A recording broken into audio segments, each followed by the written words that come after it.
when the issues of Liberia hit the news. What is it that we, the Liberian people, want? The Liberian communities in the diasporas are not left out. That's why Diaspora Talk is back on your screens on KMTV. In fact, the United Party is not cohesive. Be it social, political, economic, and other issues affecting Liberia and the diaspora Liberian communities. I did not expect to even make it to Hollywood. Join Cyrus McGee and Nathan Charles every Monday, Wednesday, and Friday, 12 p.m. Central Standard Time, live on KMTV, Facebook, and YouTube. I want to be arrested in the midst of my people. As they discuss the issues, blending the voices from Liberia and the diaspora Liberian communities. The Liberian Business Association in the diaspora should be used as a vehicle for economic development in Liberia because no country can develop without a diaspora impact. For sponsorship, call some numbers 612-806-5896, 816-433-3979, or better still, email us at usakmtv@gmail.com. Diaspora Talk. Come this house.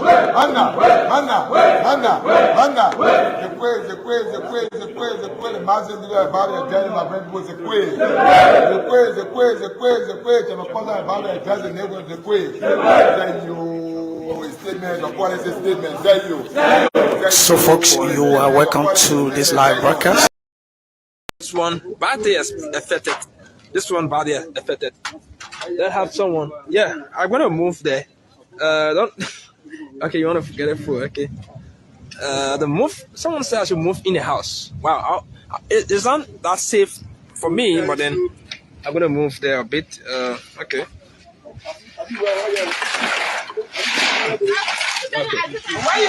Okay, so yeah, I'll move it. I'll remove it. So KMTV Live, we hear this morning, and exactly this is what's happening here. Homes being destroyed as a result of sea erosion here.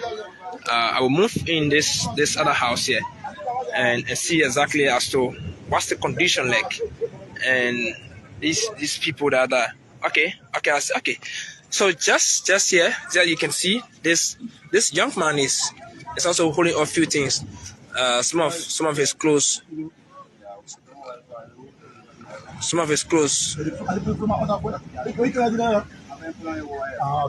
Okay.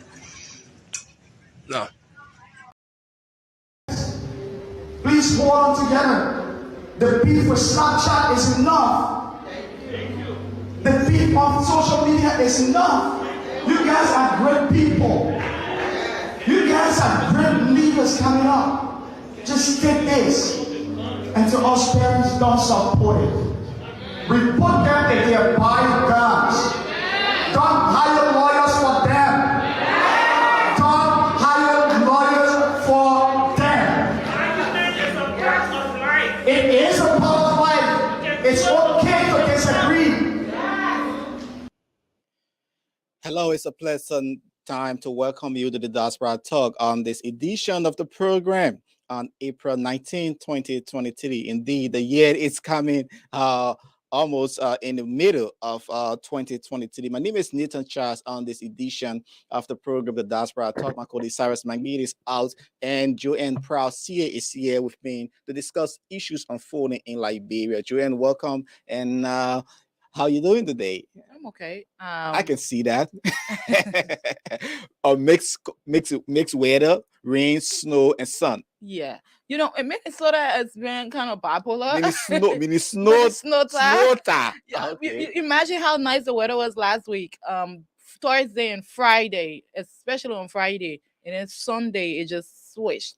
Like yeah, and when I was driving yesterday, and I was reflecting, that's something we call time ceasing in life. Yeah. So the day you will be enjoying the weather, you're so happy. I mean, with the sun. The next moment, like what happened on Thursday, I was in short pants, right?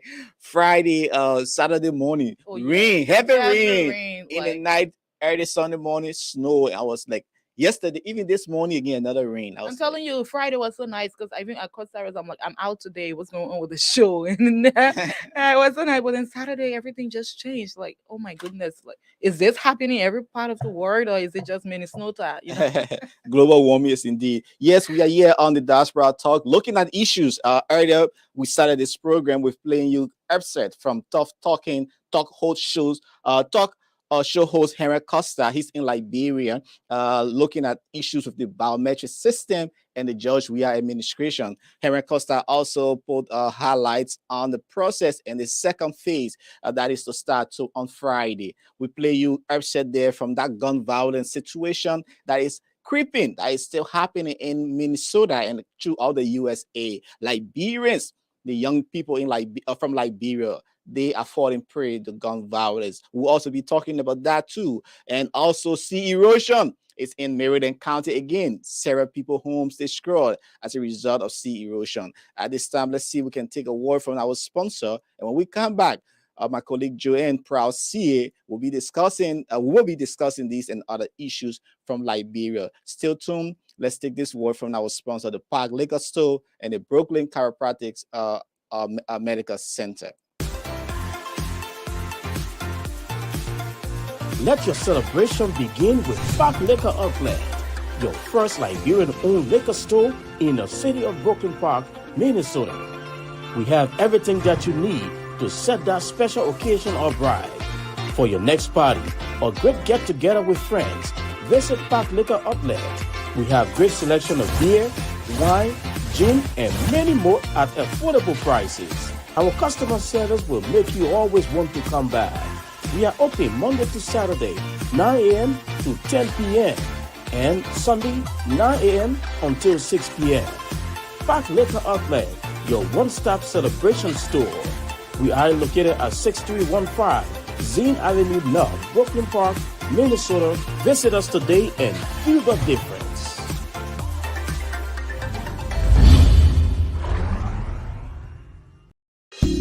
Hi, my name is Dr. Kent. Welcome to Brooklyn Chiropractic.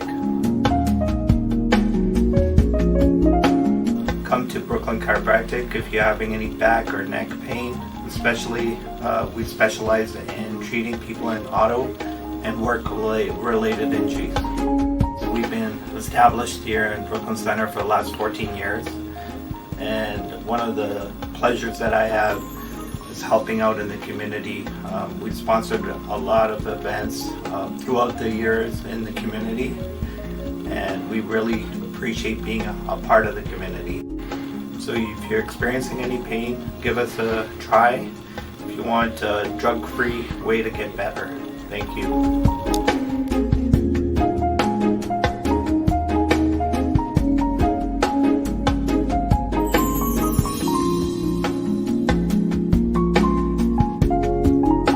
Infotech Fast Track Computer Sales and Repair Center is proud to be associated with Diaspora Talk. Infotech Fast Track, a Liberian-owned business, is the leading computer sales and repair center in Minnesota and is specialized in laptop and PC repairs of any brand and any problem. We are situated at 7920 Brooklyn Boulevard, Brooklyn Park, Minnesota. For more information, call cell number 763-432-3284. Or for better still, email us at infotech@fasttrack.com. Infotech Fast Track Computer Sales and Repair Center, your computer solution hub.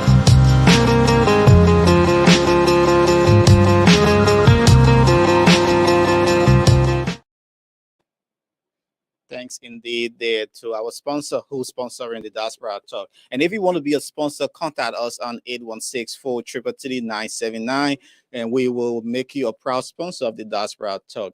Indeed, my colleague Cyrus is out and Joanne Proud is here. We're looking at issues from Liberia. As you know, Talk show host Henry Costa is in Liberia. He has been talking about the BVR process that ended in 6 counties. Joanne, he held a press conference yesterday, looking at the flaws in the system. You've been following the first phase of the system too. You also identify some of the issues. I think your colleagues you've been seeing on social media of the processes. that has been there. So he also made raised concern about that. Also, too, Costa was very keen on the next phase of the process, and he wondered why is the NEC doing this in phases. What do you make of his statement? You know, Nathan, before this whole thing started, we initially talked about it. Yeah, we pointed out facts that Liberia, other than the fact that those who are currently doing the process, those workers of NEC that are doing the registration process, none of them are properly trained to do this. None of them can recognize when there's a glitch in the system. None of them will be able to determine whether something seems not right, like if NEC actually had all of the equipments needed to carry on this process, I want to believe they wouldn't have even done this in segments. The entire registration process should have been done at once, with all of the counties participating in it at the same time. However, they decided to split this up because they wanted us to believe that they were doing it appropriately so that there won't be any flaws, But as you can see now, they themselves came back to tell us that things aren't working as they expected.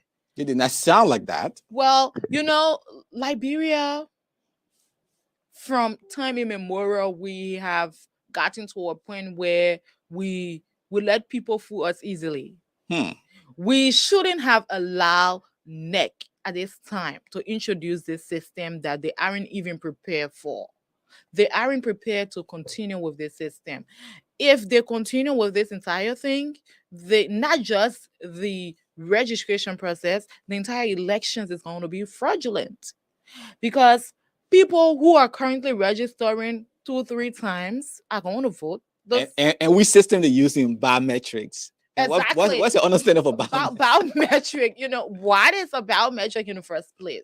How can you tell me you're taking down my fingerprint and I am still registering to other places?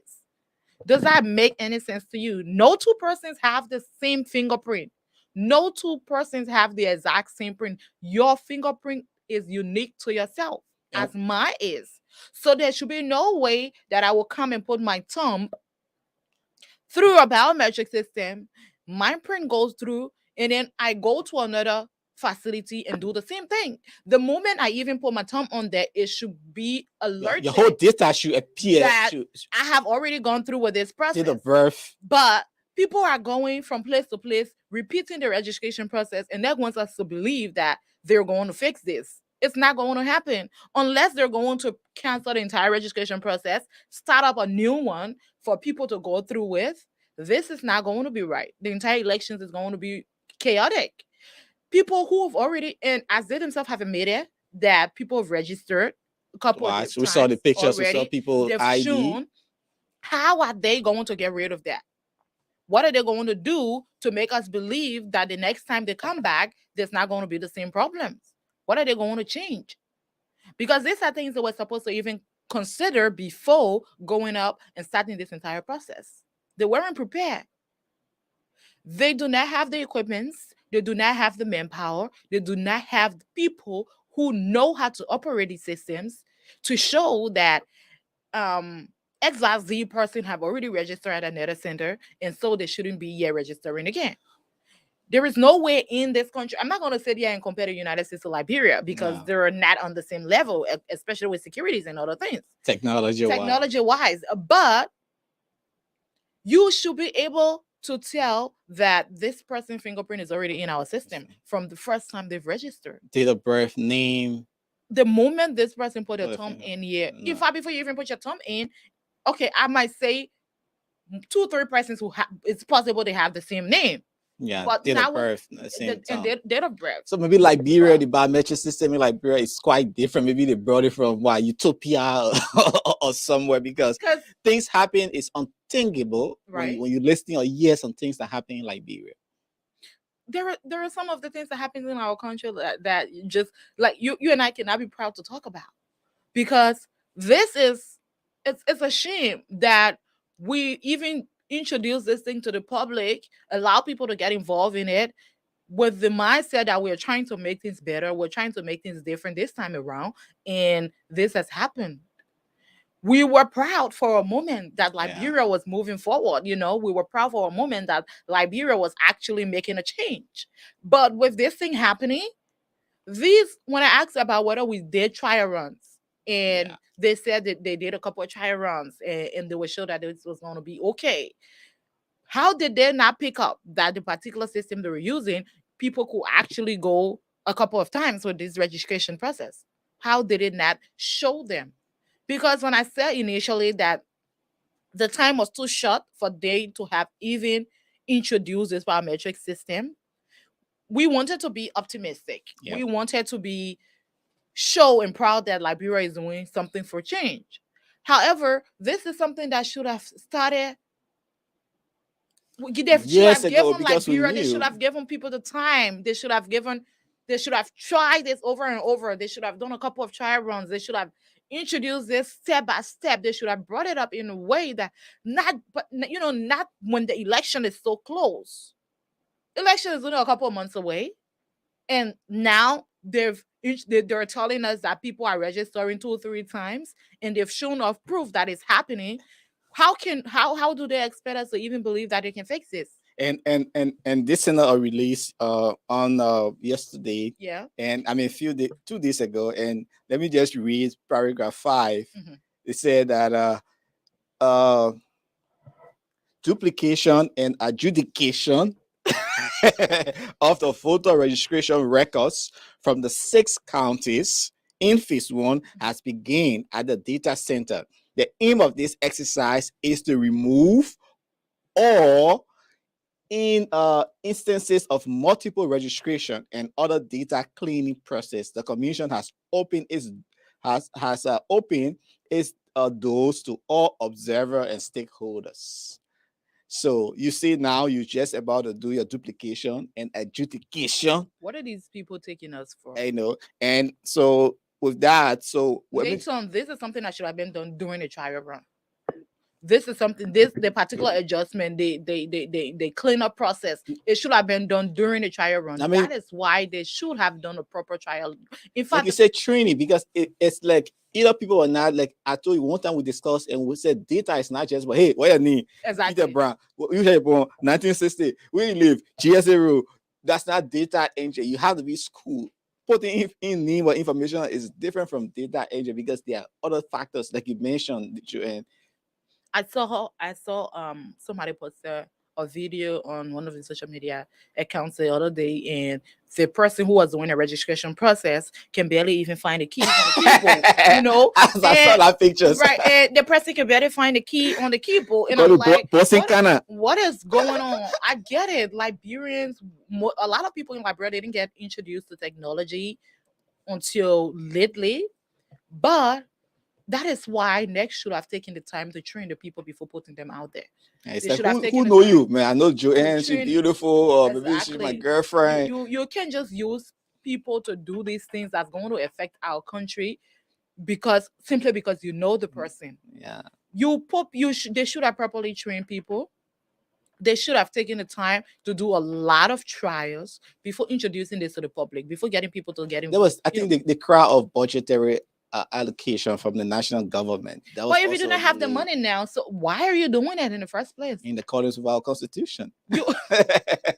So let's get you preliminary results here from the National Elections Commission. According to them, they came up with this figure from the 6 counties: Bombing, Bapolu, Grand Bassa, Grand Kipma, Magibi, Montserrat County. So in Montserrat County, the National Elections Commission is reporting to us that it had over 1,435,209 persons who completed that process. In Magibi County, they have 891,201 persons who completed that process, the BVR process. In Grand Kipma County, 86,589 persons also completed that process of registering, while Grand Bassa County has 157,712 persons who took part in that process. Now in Barbados County, we have 50,887 persons in Barbados County, with Bombing County receiving registering 64,395 persons. So the total person, according to NEG, preliminary results from phase 1, they have now weed out yet those who duplicated the process, who duped the process. But according to them, the number shows a total of 1,435,209 persons who participated in the process. So we have about 1 million in the 6 counties, who out of 4 million, 4.7 million in our country. In the 6 counties, we have 1.4 million persons participating in the process. In one of the 6 counties. When how much of them are duplicated? Have the registration. I still think that these people aren't serious with what's going on. They aren't taking it seriously. They aren't going to do anything to change. They are not taking it serious. There's some cynical motive behind it, a dubious motive. Exactly. And if Liberians aren't careful, if Liberians do not take a stand now, the entire election is going to be rigged. The entire election is going to be fraudulent. Then what happens next when the election is rigged? And what it leads to. I'm just going to put this out there. Liberians with the mentalities of let's just forget it, let's just let things go, it's going to continue like that until we can change the mindset of just accepting things easily and not being not giving the facts, not being proven to that this is right or this isn't. We just accept it as it comes. Things are going to remain the same. Why should it be only in Liberia these things are happening like this? As I said previously, I think it's the mindset. Our people, there are people in Liberia who want to see change, obviously, but there are a lot of people who they want to see change, but they aren't doing anything to make the change. You cannot put people who aren't properly trained into these positions and ask them to do registration process when they cannot even tell when there is an alarm of somebody fingerprint coming up twice. But the system don't recognize that. Is the system even recognizing it? That? Yeah, because there must be some and it still comes back to the fact that they do not have the equipment. They do not have the look. If you think if NEC had all of the equipment needed to do this registration process, they would have done it in segments. It's a $1 million question. Everyone asking why is it in segment, but they have not explained that. But I think it's issue of capacity and logistics. That is one issue. So let's see and take a few comments here from Henry Costa. Okay, you listening to him. Some of the things he said. He had a press conference yesterday, so I think he's among the names to be vice president. Are you also pushing the young people agenda? No, I'm not going to get involved in that at the moment. No. However, yeah, I know he is one of the names, as is Senator Yombli Kanga and the other Kuhn, Jeremiah Kuhn. So those are household names in Liberia. I know they were all being talked about. People want them to be. The outcome of this flawed exercise is already evident. With VP Boakai, and we're still looking up to the old man to listen to his decision. Okay, let's listen to Henry Costa as he gave some information here on the BVR process. In the low turnout of individuals eligible to register to be able to vote on October 10, 2023, particularly in areas where these failures were most pronounced. This is unacceptable and considerably calls into question the integrity of the electoral process in Liberia. The signs of voter suppression were also evident. Reports have emerged of individuals being turned away from registration centers based on flimsy reasons. The time allotted to conduct the first phase of the voter registration, especially in the most populous county of Montserrado, was very insufficient. Also, there was the issue of inaccessibility of registration centers. We saw far too many people having to travel long distances, especially in the rural areas, oftentimes only to be told after they had made a long and hard journey that, quote, the system is down, unquote. This is a clear attempt to disenfranchise certain segments of the population and undermine the democratic process. In light of this, let me strongly re-echo the fervent call by the leader of the opposition, former Vice President Joseph Yuma Boakai, that the voter registration period be extended to allow all eligible Liberians to register so that they may be able to exercise that God-given, constitutionally guaranteed franchise in the all-important October 10, 2023 general and presidential elections. As we move forward to the second phase of the biometric voter registration exercise, we demand that the NEC do a much better job. They must ensure that the exercise is conducted with fairness, transparency, and efficiency. They must take steps to address the system failures that plagued the first phase and put in place measures to prevent voter suppression. Meanwhile, the grinding poverty that continues to afflict our people, more so now than probably ever in our nation's history, weighs heavily on me and all well-meaning Liberians.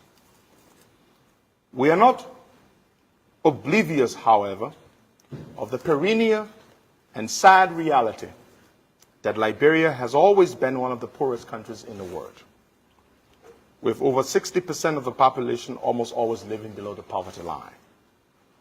But the inexcusably patent incompetence, underpinned by woeful negligence and breakdown in law and order, coupled with the lack of leadership by President George Weah, has only exacerbated the poverty situation. The widespread prevalence of our children on the streets selling candies, cold water, and biscuits, to name a few, rather than being in a school where they should be productively molded as our future leaders, is beyond heartbreaking. Today, Liberians are suffering more than they have ever suffered at any point in our peacetime existence as a country. Unemployment rates remain very high, and corruption is ever rampant, thus undermining the country's potential to make economic growth and development. The future of Liberia, my brothers and sisters, is at stake, and we cannot afford to let it slip away. We therefore call on all Liberians from all walks of life to come together under the banner of patriotism and nationalism to rescue our dear country. It is time to put our differences aside and focus on the common good.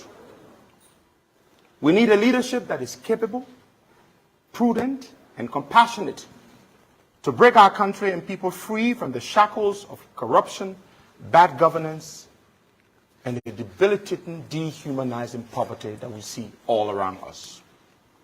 We need a leader who will put the interests of Liberians first, who will work tirelessly to improve the lives of our people, who will ensure that the democratic process is upheld.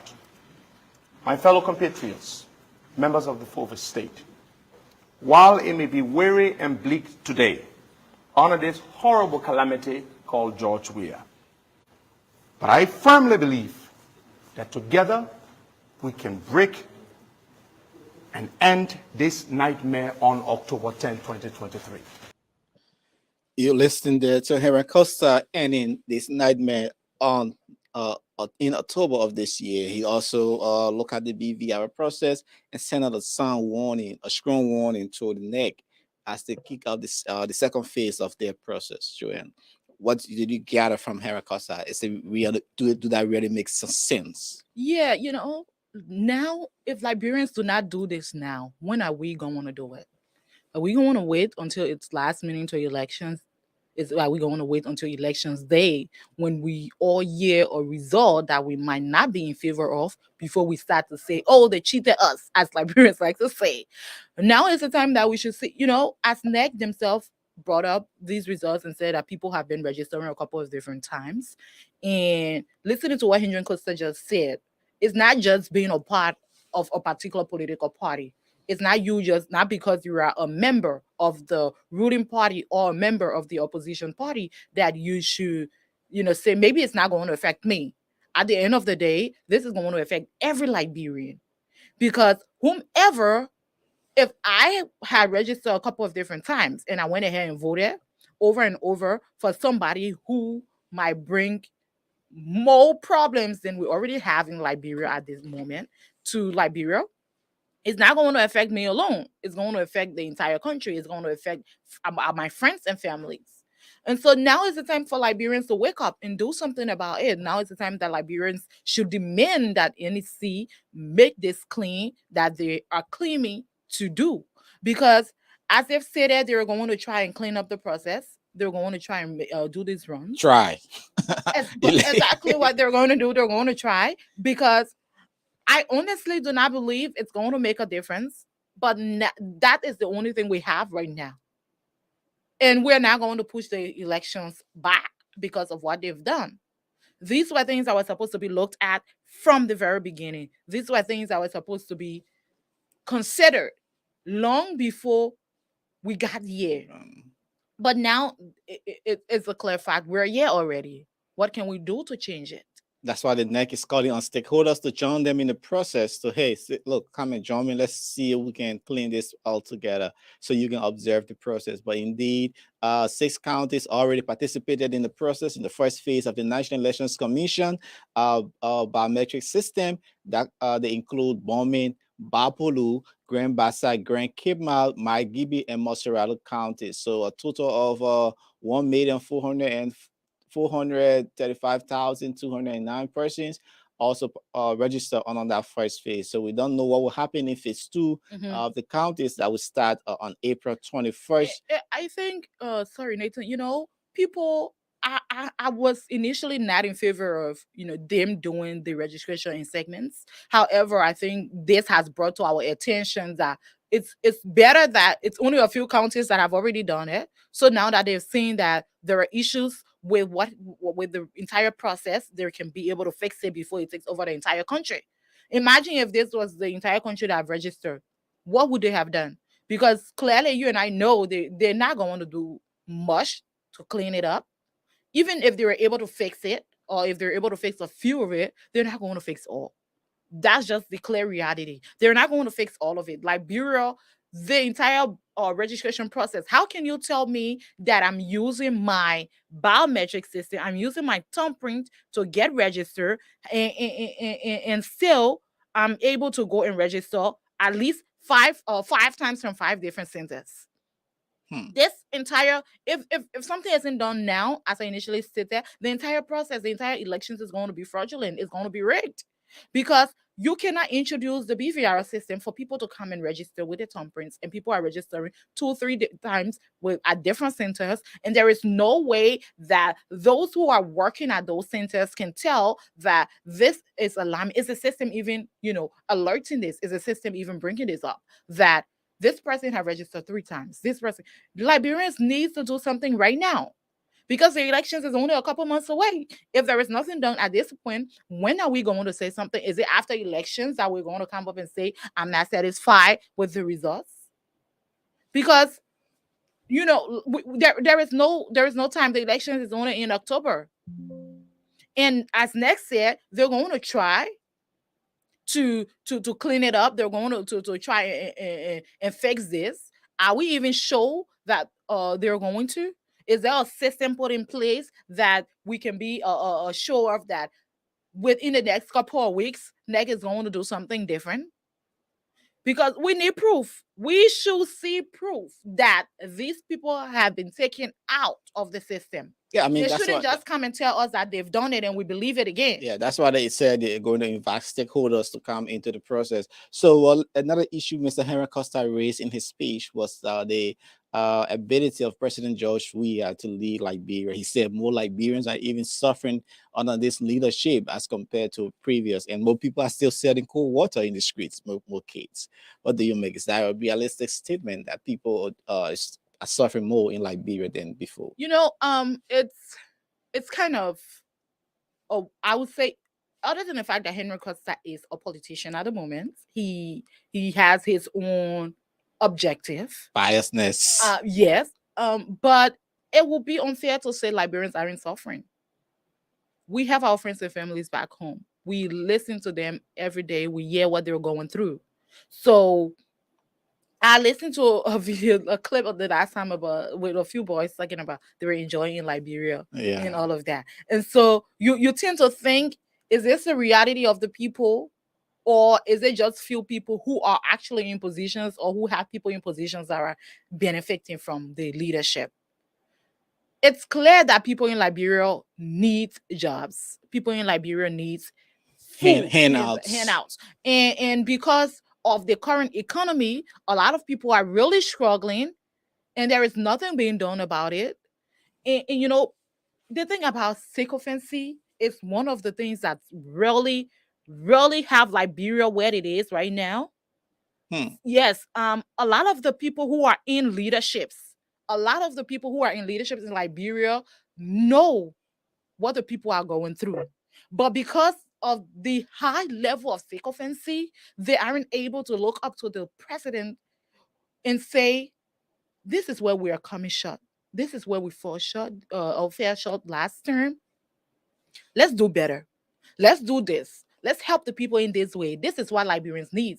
But no, they go to the president and they tell him the people are enjoying. Don't mind them. The people are excited. You are doing well. You're doing better. Instead of telling him what actually is happening, they realistic on the ground. No, they aren't telling him the reality. And he is in Liberia himself. He should be able to see as well. He might not be able to. The king is naked. No one can tell him. Maybe it's frustrating how many things we let slide in our country. It's frustrating how many things we look at and we overlook and we pretend that they're okay when we know in ourselves they aren't. Liberians need to do better. This entire elections process, the entire current leadership, I know they've done some things that Liberians have benefited from. They've done some things, honestly, but is that enough for us to give them a second term? Okay, more is needed. Yes, because the manifesto was change for hope. Exactly. You told the people that you are bringing change that they could hope for, and so now that you are in, what have you done? 5 years to make the people give you another term? Because if you want to go back, you should show us something that, okay, I accomplished this thing during my term. 0 kilometers of roads. I'm willing to do more. As you've seen, this is a proof that I did all of these things. But here I am coming back to you to show that I'm competent to do more than I've already done. And if you give me the opportunity, as I am here, as competent as I am, showing to you that I've done a lot of things and I'm willing to do more. So if you give me the chance, I can go back and I can do better than I've already done, and I can show to you that Liberia is not going to be in the same position as we've been in. And what can you show to us that will, we will trust the process and say, okay, the current leadership have done extremely well. They've done exceedingly good. And so we are going to put them in for another 6 years so we can see that they're going to do more good than they've already done. And because once you are in your last year, you don't care now. So exactly. it's rampant looting. right now, what are we looking at that's different that we can trust you to go back? And not just what Henry Costa said, because I know he has his own motive right now. He is aiming to be a vice presidential candidate, but he's right. NEC needs to do better. Liberians need to do better, because if we do not do anything at this time, when are we going to make a change? Yes, we are still hoping for change for hope. Let's see if we can take a break, and we'll come back. We'll be discussing gun violence in the USA and our young people, immigrant, are also falling prey to gun violence, and looking at sea erosion in Maryland County. Brooklyn Chiropractics is our sponsor on the Diaspora Talk, along with Park Liquor Store and Infotech. Let's take a break. We'll come back. We'll continue this discussion. Hi, my name is Dr. Kent. Welcome to Brooklyn Chiropractic. Come to Brooklyn chiropractic. If you're having any back or neck pain, especially, we specialize in treating people in auto and work-related injuries. So we've been established here in Brooklyn Center for the last 14 years. And one of the pleasures that I have is helping out in the community. We've sponsored a lot of events throughout the years in the community, and we really appreciate being a part of the community. So if you're experiencing any pain, give us a try. If you want a drug-free way to get better. Thank you.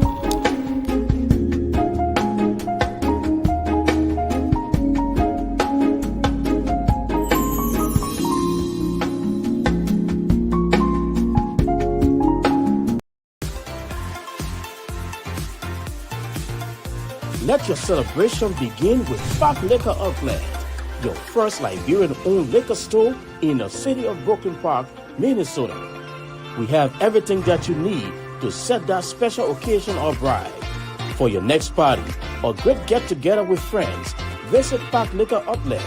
We have great selection of beer, wine, gin, and many more at affordable prices. Our customer service will make you always want to come back. We are open Monday to Saturday, 9 a.m. to 10 p.m. and Sunday, 9 a.m. until 6 p.m. Park Liquor Outlet, your one-stop celebration store. We are located at 6315 Zine Avenue North, Brooklyn Park, Minnesota. Visit us today and feel the difference.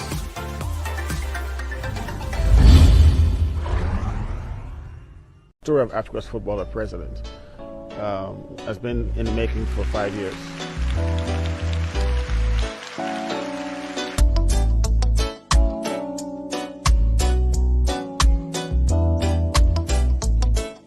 I try my best to make sure that I captured everything uniquely to George Weah and to Liberia.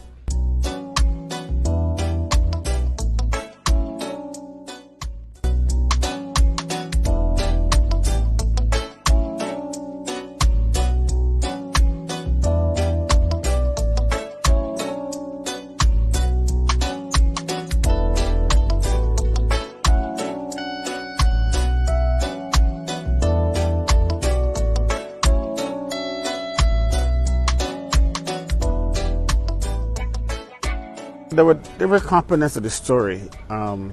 There's the football side, and then there's the politics side.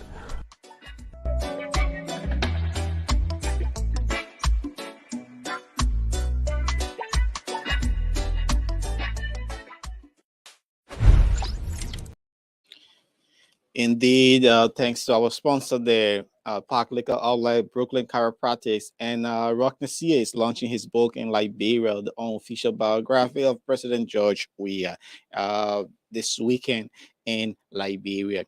And they will discuss issues. Let's look at the issue of gun violence. As you know, over the weekend, 20 years old Abraham Archibald Barde was laid to rest following a gun violence situation that happened in Plymouth. And now his family is mourning. At that ceremony, community advocate Samson Williams addressed the program, the funeral, when he served as MC. Let's take a listen to Samson Williams here. Go to your graduation. We want to give you flowers for your degrees. We just want to be proud parents. Please hold on together. The beef with Snapchat is enough. The beef on social media is enough. You guys are great people. You guys are great leaders coming up. Just take this. And to us parents, don't support it. Report them if they are buying guns. Don't hire lawyers for them. Don't hire lawyers for them.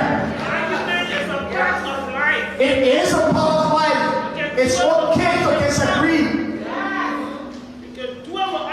Let parents be here and be proud that we can work together. Winifred is going to be there, watching the door at 10 a.m. to see if he's going to walk out.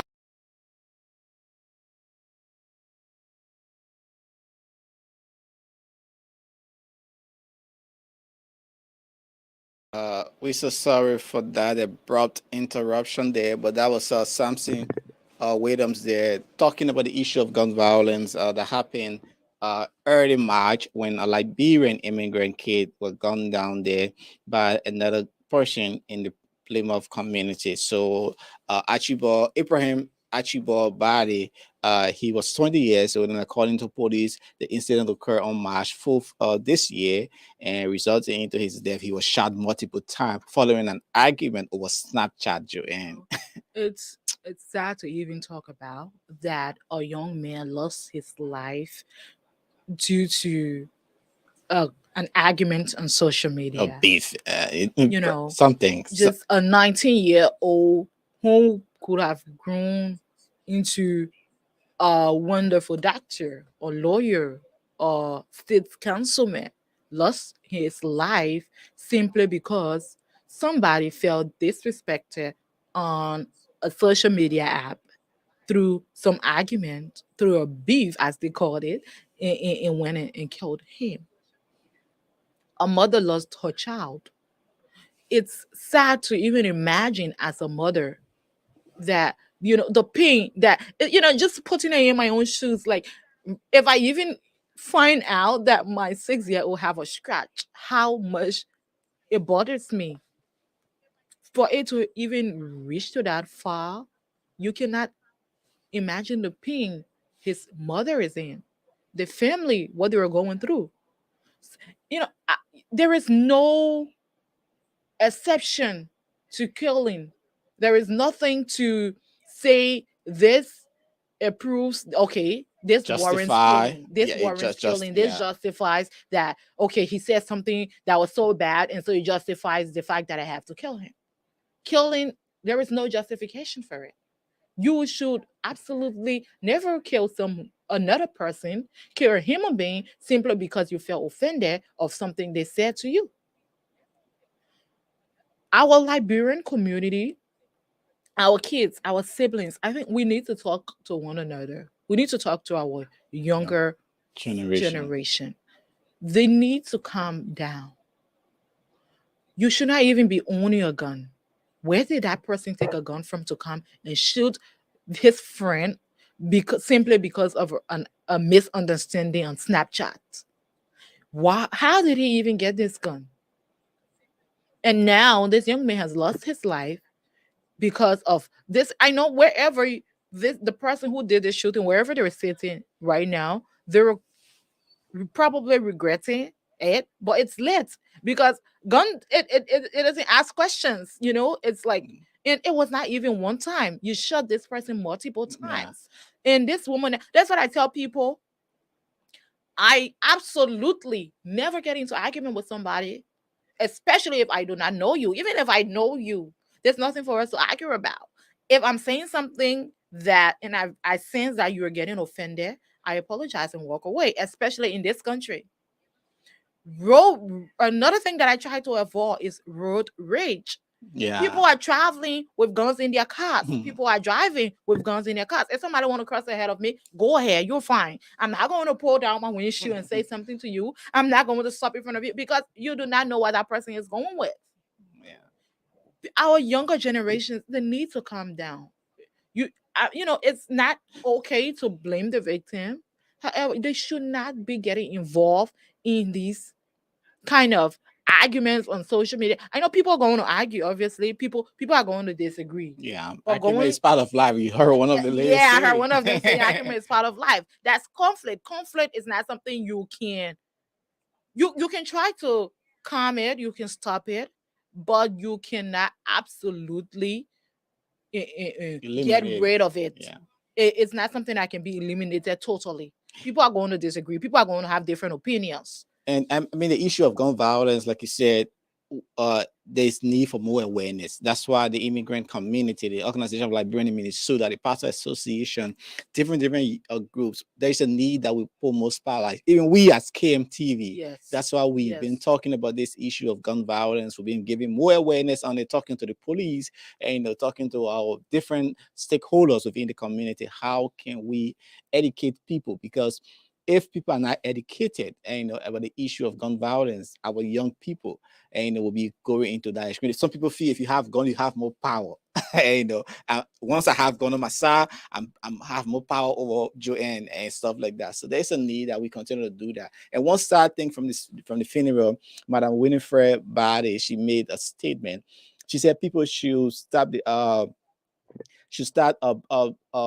how you call it, stereotyping the kids. You see them with dreadlocks, you see them with the side of pins down. Oh, they are part of a gang. Some of these people are from good home, but there's a different culture here. The way me and you learn how to dress, put your shirt in, your body up like this. Appropriate dress appropriately as we know it to be. What might be appropriate to you might not be appropriate to me. What you will see as a modest way of dressing is not what I would see it as. Growing up in Liberia, we learn differently. We learn a lot of things differently from the kids growing up yet. And we try as much as we can to put into our kids what we've learned from our own friends and from our family back home. However, this country has its own culture. It introduces the children to different things, different way of lives. The only thing we can do as families, as parents, is to pray for our children, is to talk to them and constantly remind them that this society allows people to do that, to do a lot of different things. People have rights to do a lot of different things. People have limitations as well. So where your right ends, another person's rights begin. You should not infringe on my right because, okay, I say I do, or I'm not comfortable using dreadlocks. And, I'm not comfortable exposing certain parts of my body. Yeah. But you might be comfortable doing it. It's not my place to sit and judge you for what you're doing. It's not my place to sit and assume and say, because you're keeping your hair, so you belong to a particular gang.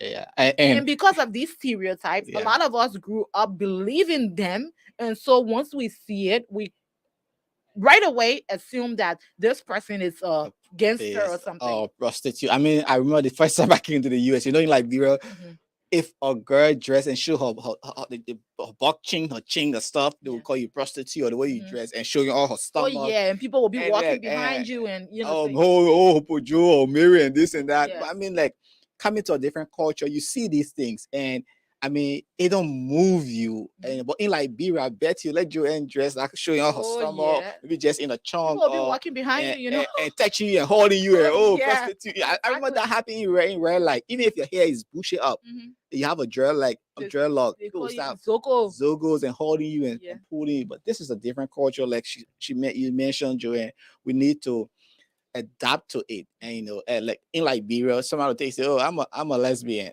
Right, then you like, oh, you not want to associate, you don't want to give them job. But this is not the culture in the US. I mean, a child can wake up and say, look, I feel like being this today. That's the child's right, according to the system and culture. You cannot. I will beat you, I will conk your hair, I will pepper you. You cannot do that.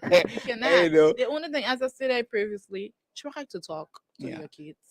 Explain these things. And people always want to say the parents did not train. No, it's not. The training here is different. Oh, your parents did not bring it up correctly. Why will you put your pants down to your?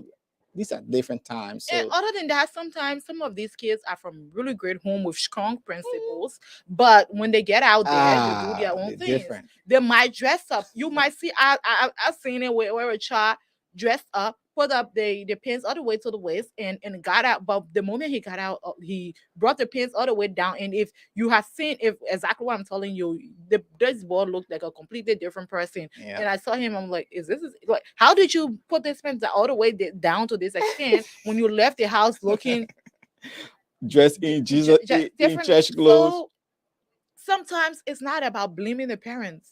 Parents, we try our best to explain these things to them and show them. I know growing up back in Liberia, we weren't exposed to a lot of these things, and some of these awareness weren't carried out. We couldn't freely talk about a lot of things. Now a child can freely tell their parent that they want to start having sex. It is something that people are free to talk about. I want to date. I want to start dating. In Liberia, it's not something you can easily tell your parent. Listen, you can't tell your mom, I want to go to my boyfriend. The slap you will receive. But this is a different... Talking from experience. She's speaking from experience. No, come on. I'm not speaking from experience because I even knew it. I knew it that that's not even a conversation I could have with my mom. But I'm saying sometimes these conversations are necessary. Yeah. Encouraging your child to be open with you. Yeah, open. Yeah. Encouraging your child because if the child is afraid of you to a certain extent, there are things that they might not be able to tell you. But if you have that relationship with your child wherein you can talk about things openly, if somebody is threatening their life, they will be able to tell you as a parent. Yeah, yeah. They will be able to tell you, Mom, this person is saying things to me that's making me afraid. And then you, as the older person, can be able to make a decision and say, okay, let's file a police report. Let's file a restraining order against this person. Let's take more precautions. Stay at home. You don't have to go out today. But if we set up an environment wherein our kids cannot talk to us about certain things. Oh, I saw my friend. I went to a party today. I saw my friend was gone. And a few of my friends from the church when I talk to them, and they always tell me, say, in the Bible, my schools, that's where all the bad things happen. And that's how I started to understand the system in America, the American system, the school system in America, meaning in Brooklyn Center, Brooklyn Park. Like you said, we need to keep the conversation, open conversation, where you can talk about, a gun. Well, I can't talk to him about gun violence. I can't talk to him about domestic abuse. I know it's hard for some parents to do it because you gotta break that culture. Growing, but you were somewhere that your kids are going to be exposed to these things. And they know more than you because they read there's on no Snapchat. way you can avoid it. There's no way you can avoid it. So you need to break that barrier of communication and let the kids be open to you and tell you what's going on with them, what they see. You think if your child is free with you that they can talk anything with you, if they went to school and they saw somebody with they were gone, they will say something. They will tell you. And now it's up to you, the parent, to do something about it. If you see something, say something. So how can we within the immigrant community promote, discourage, create more awareness about the issue of gun violence? We can start by having conversations with one another. As parents, we as media practitioners ourselves, we can also start with these awarenesses. We can start talking about it. We have the platform. We have people that listen to us. We should take up the initiative and start informing people on these things. We have friends and families we can talk to, because if we as the adults aren't able to have these conversations at this moment, what's going to happen with the kids?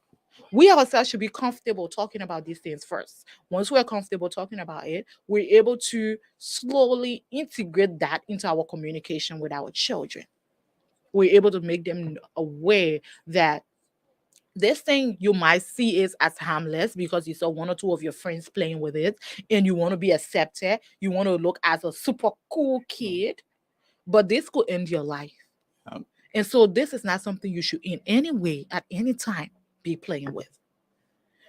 Having a misunderstanding with another friend is something that's going to happen, obviously.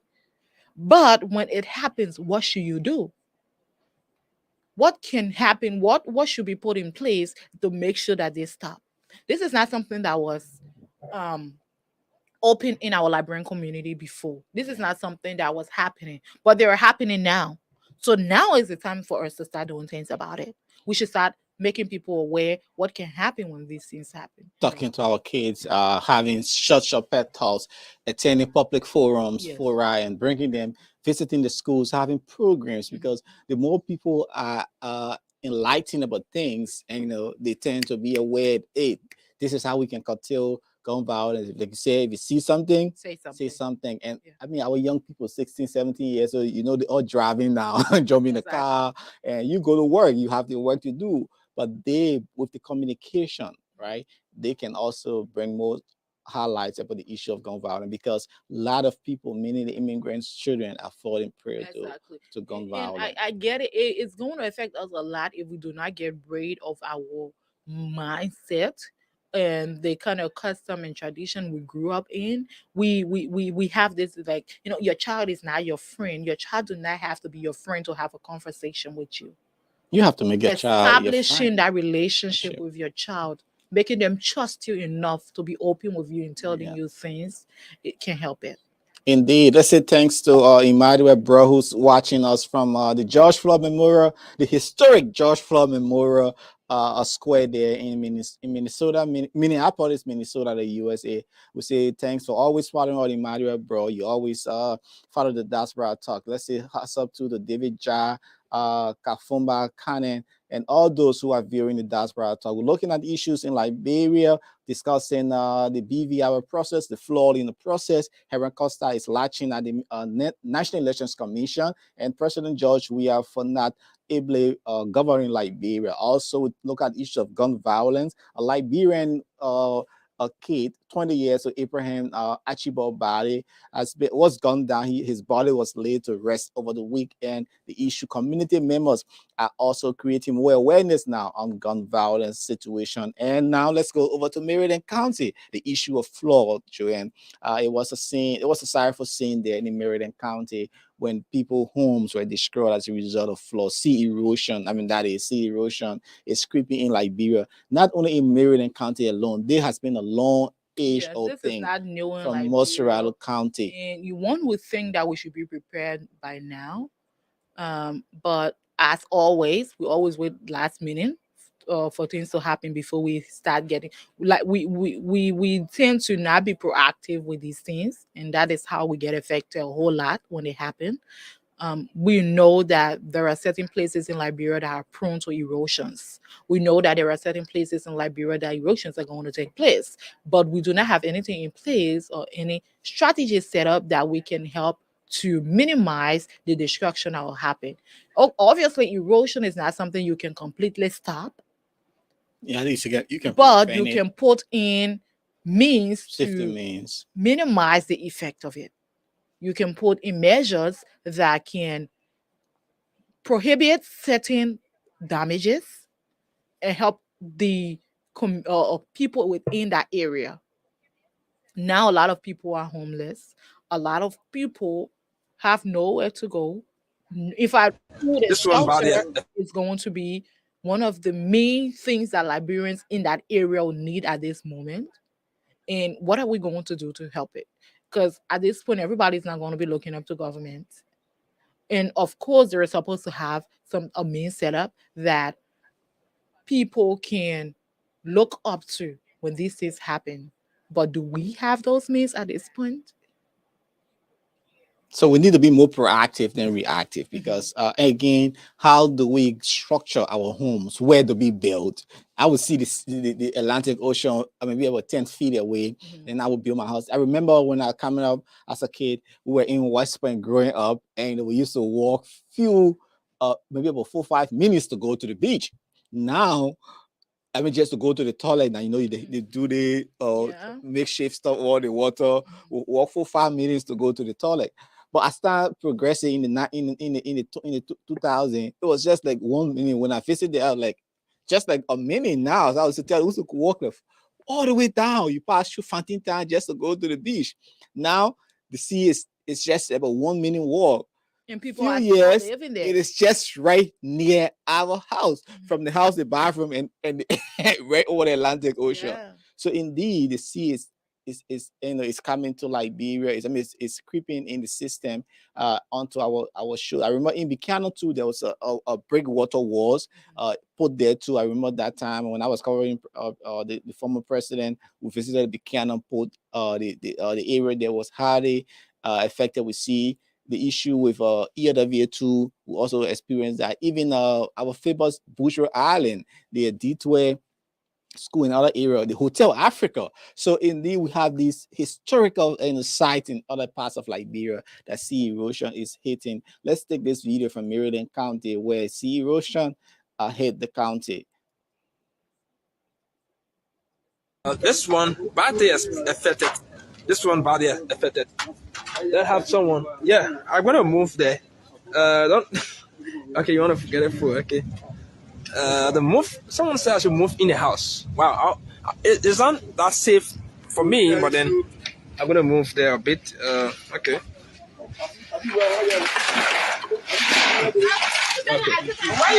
Okay. So yeah, I'll move it. I'll remove it. So KMTV Live, we hear this morning. And exactly this is what's happening here. Homes being being destroyed as a result of sea erosion here. I will move in this other house here and see exactly as to what's the condition like, and these people that are okay. So just here, there you can see this young man is also holding a few things, some of his clothes, some of his clothes.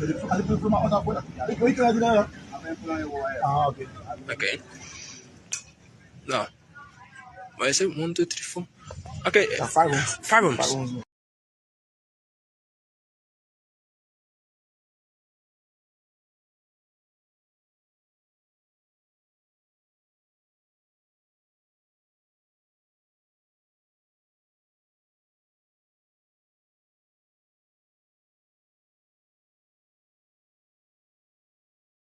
Sorry, our mic was muted. You just listening of you sea erosion in Maryland County, homes there destroyed, houses, makeshift structures damaged. What do you make of that? How can we prevent that?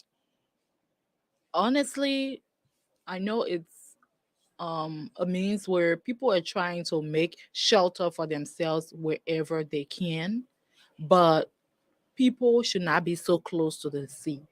People should not be so close that the moment there's a flooding taking, everybody going to get affected. There should be a system in place to help these people move away from over there, because somebody might not have lost their life in this, but it is a possibility. It is something that could not just take away your home, it could take away your life. And so there is something that should be done about it. There is something that should be in place that these people can move from over there. Now, a lot of them, like I'm looking at a whole 5-bedroom home that has been covered in flood. Yeah, in Maryland County. You and I know just one bedroom in Liberia. How many persons can even be in one bedroom? Talking about 5 bedrooms. Yeah. How many people are now going to be out without shelter, without their clothes, without food, because their home has been taken over by the flood? So this is something that I get, as I said, initially, you might not be able to stop it altogether, but you can put in measures to minimize the impact of it. Our disaster relief. I think they had a disaster relief management team under the Internet Affairs Ministry at that time, because I know we used to go to when I was covering in Liberia at the time, we used to go to Sinj, other areas that disaster occurred. So I hope maybe they still have it, that they will also provide, but just sometimes they get in $500, $200, $300 just to rebuild. We hope that the lawmaker from that area, Meriden County, I think it's either Buffer Chim or Blibo Southern District or something around it. It should be around, because in Hapo, I don't know who's the lawmaker for that. We hope they can also come to the aid of their people. But indeed, we must be more proactive than reactive in doing these things. So as we wind down, Joanne, let's look at your overall view about this issue of our country, Liberia, the issue of our stable electricity, the issue of, I see you laughing. We see people always complaining. What can we do? Liberia and electricity, it's like putting the two together. Like what people, you see people rejoicing when they get, in fact, you pay for your own electricity, you pay for it, you put the money in the meter, and you still cannot get the light. I saw somebody posted on social media the other day, they were doing a vote count. If there's current in your area, say present. Really? Like seriously? And I said to somebody the other day, I said, can you believe this? My 6-year-old, so our they had reached out, XCL had reached out to my building and said, they reached out to the apartment management, and they said they were going to put out light for like an hour that day because they were doing a testing, because it's a brand new building, and so they're trying something. So light went off around like 12. It was at least it was informed. Exactly. Well, the inform was a couple of days ahead of time. Yeah. And so light went off for like 30 minutes that day. That's the longest I've ever seen. I've ever been. I know I've heard people talk about power off, but I've had power off only for like 5 minutes, 10 minutes. Yeah. But up to 30 minutes, there was no light that day. Oh my goodness, my son was so frustrated. That child was like, "Oh, mommy, this is not like." I was so. I told him, I was like, I'm gonna carry you to Liberia. Is that a punishment? I'm gonna carry you to Liberia. Is that a threat to the 200 minutes without current, and you're like this. You know how many weeks people are going over there with. But it's not his fault though, And these things should not still be happening right now in Liberia, especially like electricity. It should not Constant, be stable, affordable. I get it. Electricity can, you can go off sometimes, but it shouldn't be a way of life that the people should adapt to and say, okay, we accept it. That today we'll have current, tomorrow we'll not have current. Electricity is it's part of life, just like water. People are supposed to have it. People are supposed to live with it. If you're living without electricity, you living on internet. So I mean, there are a whole lot of things people live with or live without in Liberia. The issue of internet, electricity, water, food, we can name it. So the issue of basic social services is a major problem in Liberia. And now we want our next leadership, whomever is going to be, the president and vice president, that is something they should be able to tackle. Let electricity be stable in Liberia. Let us be able to boast of it, that I can go to Liberia for a whole week and have electricity nonstop. Even if it will go off, let it not be more than 30 minutes. And people have, I don't really understand, because people have died, family have died. I remember a few years ago, a lady just graduated from the University of Liberia, in the Painesville area. She died, her whole family in that house because generator, they say carbon monoxide. Yes. So people's life has been taken as a result. A lot of people. One of my somebody I used to go to school with, we graduated from the same high school. He died with his girlfriend in a room with carbon monoxide poisoning. The smoke took over.